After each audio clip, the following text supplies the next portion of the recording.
Okay, so today's lesson is on rationalising the denominator. Generally with surds, we don't like to leave a surd in the denominator of a fraction.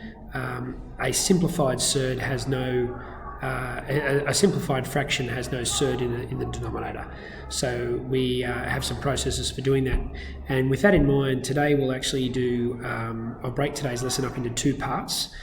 Because these examples we've got here in example 1 and example 2 are relatively straightforward, and we'll go through those first and let you start on some exercises that relate to those. But when we've got a binomial denominator, so something like this situation here in example 4, there's a slightly different process. So I'm going to deal with that process in the second video, but I don't want you to watch both videos and set to your work. What I'd rather you do is watch this video, do the work that I suggest out of the textbook first, and then come back and watch the second video and do those, because the rationalising the denominator with a binomial denominator is a little bit more complex. Okay, so starting from the start, I guess, if we want to rationalise the denominator, there's a couple of things we could do. Well, actually, there's just the one. But one of the ways we can think about this is if I multiply this fraction by any fraction that has a value of 1. So root 2 over root 2 is just 1. Root 2 divided by root 2 is anything divided by itself is just 1. And we can think about this if I head over this way. Remember that root 2 over root 2, we can use our surd laws to write that like so. And of course, if that's the case, then I can end up with 1 over 1, and the square root of 1 is 1, and the square root of 1 is 1. So even if I then, even if you want me to go ad infinitum to show you this, we end up with 1 over 1, which just equals 1. That's obviously a long way of getting there. But that's the reason why we can pick whatever surd is in the denominator, we can multiply by a fraction with that surd in both the numerator and the denominator. All we're doing is multiplying this fraction by effectively 1, but by doing so we'll change it. So as we do that, we'll end up with, on the top will become 5 root 2, because 5 lots of root 2 is 5 root 2, and root 2 times root 2, well, it's effectively root 2 squared. Remember that if I take any surd and square it, we're just going to end up with whatever number was left in the surd. So I'm going to end up with 2 here. And now that is 5 over root 2 in its simplest form. So we would, rather than leave it as 5 root 2, we would change it to 5 root 2 over 2. Okay, so looking at the next option, next one here, I'm going to multiply this by root 3 on root 3. And obviously, as discussed before, effectively I've multiplied it by 1. But by doing so, it won't change its value, but it will change how it looks. So if I do that, I'm going to be left with, okay, so what we're actually going to have here is 2 times the square root of 5 times the square root of 3. Remember, I can put those under the same surd. I'll step this one out. They're both under surd, so I can join them up.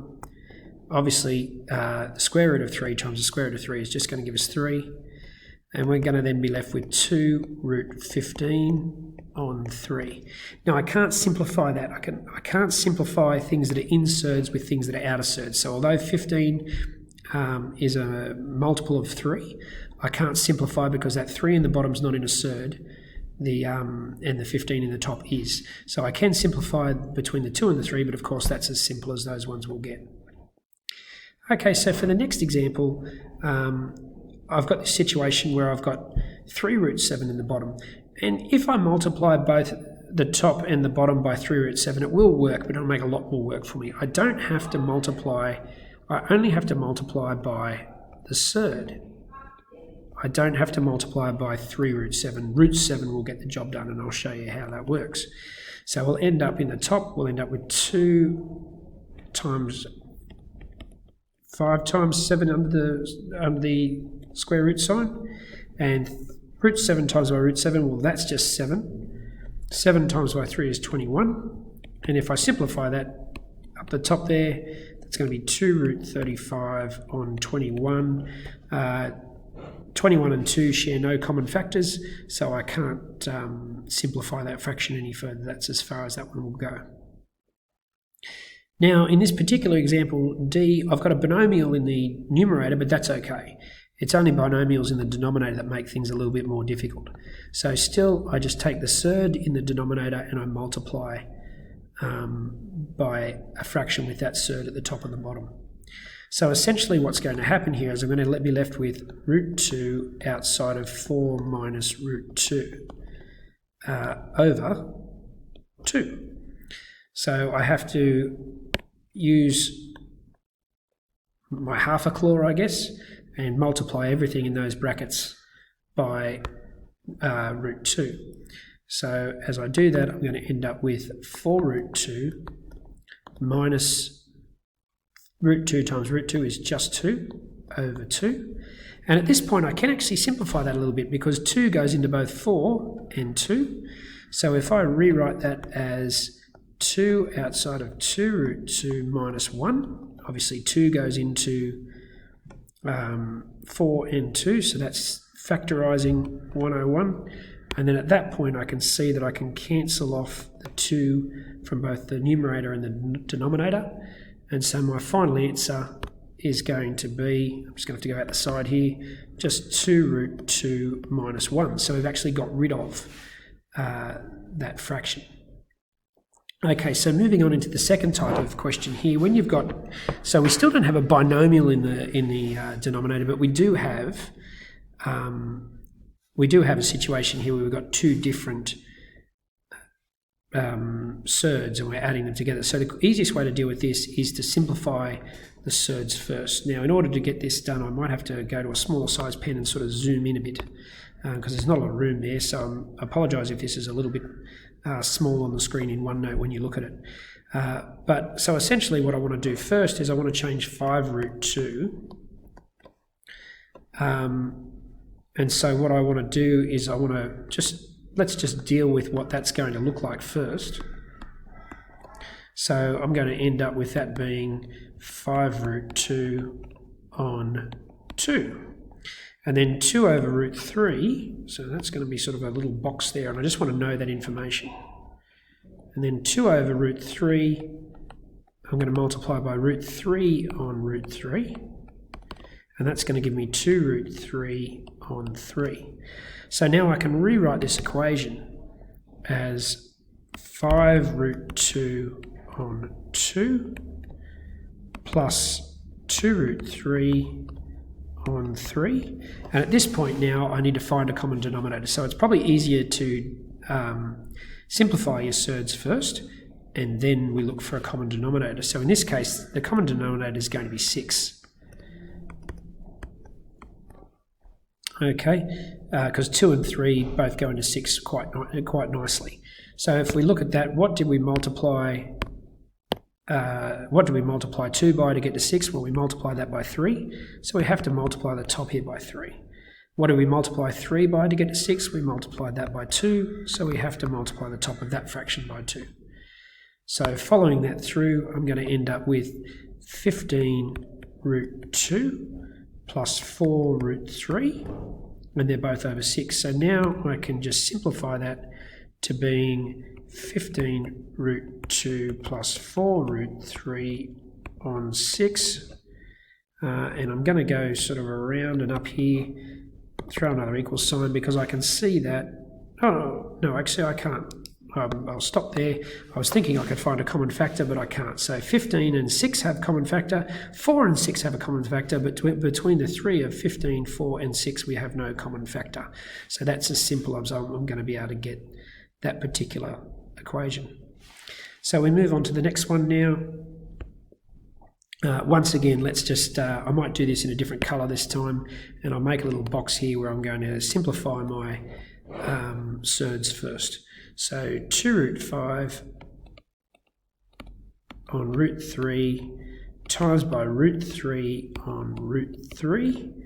That's going to give me, what's that, 2 root 15, and that's going to be over 3. And 3 on root 2 times root 2 on root 2. Remember, I'm just taking the surd from the denominator and I'm multiplying and I'm creating a fraction without surds in the numerator and the denominator. So effectively I'm multiplying by 1, but I'm simplifying by doing so. So I'm going to end up with 3 root 2 on 2. So now that I know that information, I can rewrite that. So I know that 2 root 5 on root 3 can best be written as 2. So I'll do this in the other colour so it's clear.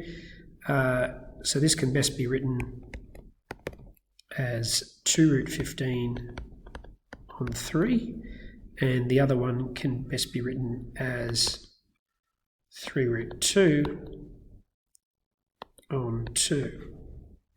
Now at this point it's a multiplication problem, so I can just multiply everything together. So 2 times 3 in the top, that's going to be 6. Root 15 times root 2, that's going to be root 30. And 2 times 3 in the bottom is going to be 6. The first thing I'm going to notice about that is I can probably cancel those 6's, so that I'm going to be left with the square root of 30. And does 30 have any square factors? I don't think so. 4 doesn't go into 30, 9 doesn't go into 30, 16 doesn't go into 30, so the square root of 30 is as simple as I can leave that one. So that's how we do that. Okay, the next example we've got here is a division sign. So the very first thing I'm going to do is I'm actually going to change that, because we know with when we divide with fractions, we just, you guys probably did the pancake method, I imagine. I always say you just flip in times, and what I mean by that is we just take the first one, we rewrite it, and then we take the second one and we flip it and we multiply. So it's going to be 2 root 7 on 3 root 2. Now I'm going to go a slightly different way with this one. Because it's multiplication, I can just all smush it all together first and then deal with rationalising the denominator second. When I've got plussing and minusing, it's easier, like in example A, it's easier if I rationalise first. But when I've got multiplication and division, it's up to me, whatever way I find easier. So in this particular case, let's multiply everything in the top by everything in the bottom. So everything that's outside the surds gets multiplied. So 2 times 2 is 4. Root 5 times root 7, well, that's root 35. And then on the bottom, I've got 3 times 3 is 9. Just fixing up my 4 there. I'll start again on that. Oh, lost the whole lot.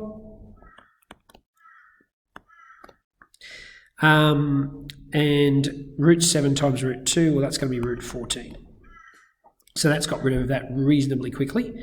So what I'm going to have to do next is I'm going to have to multiply that. Now I don't have to multiply by 9 root 14, I just have to multiply by root 14 on root 14. So this one's going to get a little bit complex a little bit quickly. So I'm going to have 4 times the square root of 35 times 14. I'm going to need a calculator for that one. And I'm going to have basically 9 times 14 on the bottom. I might use my calculator for that as well. So as I go through that, whoop, there we go, grab a calculator. So 35 times 14, I'm going to have to put that over here, sorry, equals 490. So it's 4 square root of 490 over, and 9 times by 14, well, I should probably know that off the top of my head, but I'm being lazy today and I'm running out of time, so 126. Okay, at this point I've got to look to simplify that surd, and I've got to look to simplify the numerator and the denominator. So I'll have to go a little bit quicker here because I'm running out of time. I can only do 15-minute videos, so I'll just finish off this one example.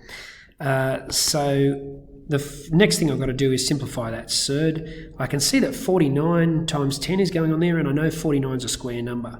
So 49 is 7 squared, so 7 4s are 28 root 10 on 126. And I know, because I've cheated in the meantime, that 14 goes into both 28 and 126. It goes into 28 twice. So I'm going to have 2 root 10 over, and it's going to be 9 on the bottom. Root 10 can't be simplified anymore, and so that's the end there. That's where I'll stop with that one. I might, in video 2, I might talk about the other example. But yeah, actually I will just, it'll end up being 3 videos. I'll do another video for another example and tell you what I want you to do.